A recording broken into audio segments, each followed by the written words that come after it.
has daylight like all day. Surprising me.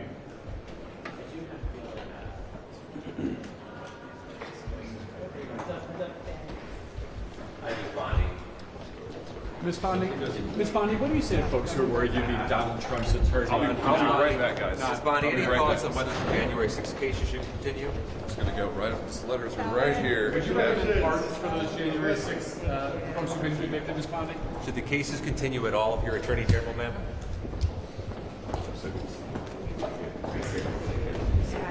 I will. Thank you. Thank you. Ms. Bondi, any thoughts about Kash Patel, ma'am?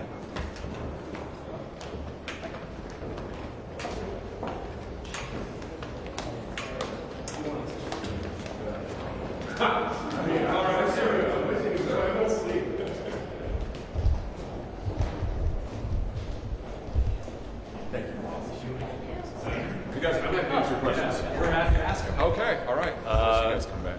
Talk to us about the meeting. What did you want to hear from her today?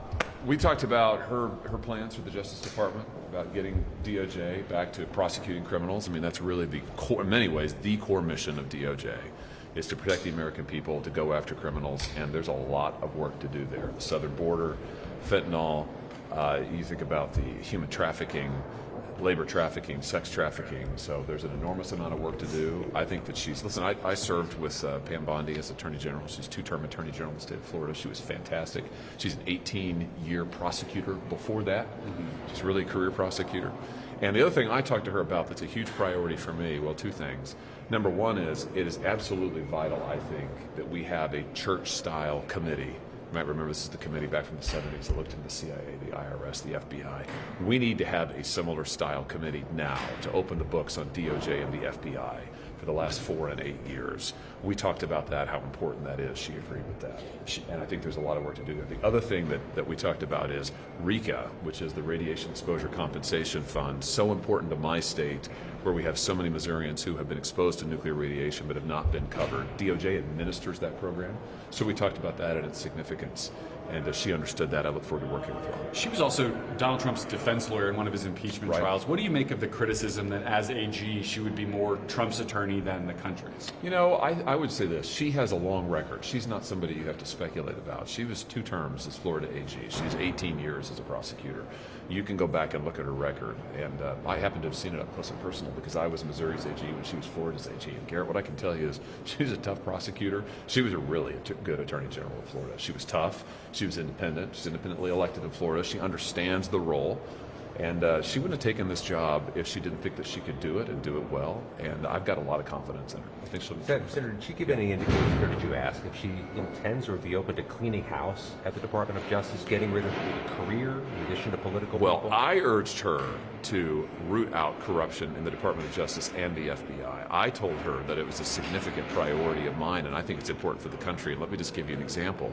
The FBI should not be sending SWAT teams to the homes of pro-lifers to terrorize them and their children in the early morning hours, as the FBI has done. The FBI should not be designating parents who go to school board meetings and ask about masks and curriculum as domestic terrorists, as this FBI has done. The FBI should not be trying to recruit spies into Catholic parishes, as this FBI has done. We have a significant corruption problem, significant, in the FBI. And also, I'm sad to say, I think the Department of Justice. And I talked to her about that, and I said it's a huge priority of mine to see that cleaned up and to see the targeting of Catholics, Christians, conservatives. And listen, I could probably add journalists to that list, because let's not forget the number of times that the database, the Patriot Act era database, has been queried wrongly, including probably many of you standing here in this pool. That has got, all of that has got to stop. It has got to stop. Did and I think she Patel's understands name that. come up at all, Senator? We didn't talk about Kash. The president, when he pardoned Hunter Biden, suggested that he thought the prosecution of his son were political. Did that come up at all? And how does that dovetail with your view about political prosecutions in the DOJ? It didn't come up here, but I will say that I think what President Biden did is absolutely abusive of the rule of law. Number one, he said for how long now that he would not pardon his son. The reasons he gave earlier for saying he wouldn't were persuasive. The reasons he gave now for changing his view midstream are totally unpersuasive. And I think the idea that he would use the pardon power to protect his closest family member And not, by the way, you've all seen the pardon now. It is truly sweeping.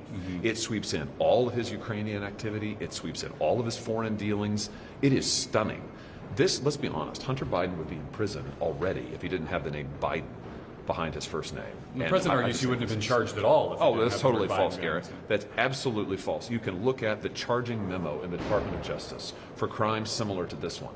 This is why his first so-called plea deal unraveled, because the judge looked at it and said, wait a minute, this doesn't follow DOJ's charging practices at all.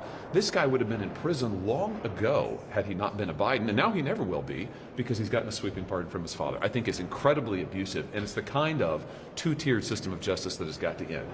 Every American should be treated equally based on the clear-eyed rule of law. Maybe I should say the blind, because, you know, Lady Justice, she wears a blindfold. You're not supposed to see who it is, Biden or anybody else. It's supposed to be equal, and it's not been, and I think this pardon just illustrates that. It's terrible. You get any sense from President Trump what he wanted out of the meeting this morning when he called in? No, I didn't hear that. I wasn't there. I missed that. Did Christopher Wray come up at all? Potentially. Today? Yes, We didn't talk about meeting. Christopher Wray. No, we talked about the FBI, and I will say I did most of the talking there. I mean, as I just iterated to you, I mean, we need to, I think, we've got significant reform that needs to be done. And did you two discuss at all the possibility of potentially looking at the sentences of those currently in prison for crimes committed on January 6th? They did not. Well, can we get your reaction to the latest allegations against Hegseth in terms of financial mismanagement of some of the veterans organizations? You know, I would just say this. Number one, I'm going to meet with Pete Hegseth this later this week. Sometimes. And this is where we have a confirmation process. I mean, he's going to have a confirmation hearing, and he'll have the opportunity. What we're seeing right now is lots of drip in the media, lots of reporting of allegations, this, that, and the other. I know he's denied all of this, but listen, he'll have the opportunity to sit down in a confirmation hearing, to swear an oath, and to answer all of these questions at some length. And I would just urge my Republican colleagues who are very worried, I know a number of them are expressing public concern, it's fine, but I would just urge them before they make up their minds, let him have his hearing and listen to him under oath. I mean, let's go through the process here and give him a shot to answer this and more, and to lay out his vision for DOJ. Great, thank you guys. One Okay, more okay, on sure, the Hunter yes. Biden part. Okay, yes. Do you worry at all about the precedent that creates? I mean, you talked about how sweeping this pardon was. Yeah. I do. I mean, in terms of how sweeping it is, the precedent. Yeah, I do. No, I do hear it. I think it is a bad precedent. And I think for a close family member like this who's been accused of very serious crimes, it's under investigation for potentially other crimes, the blanket nature of it, too. Yep.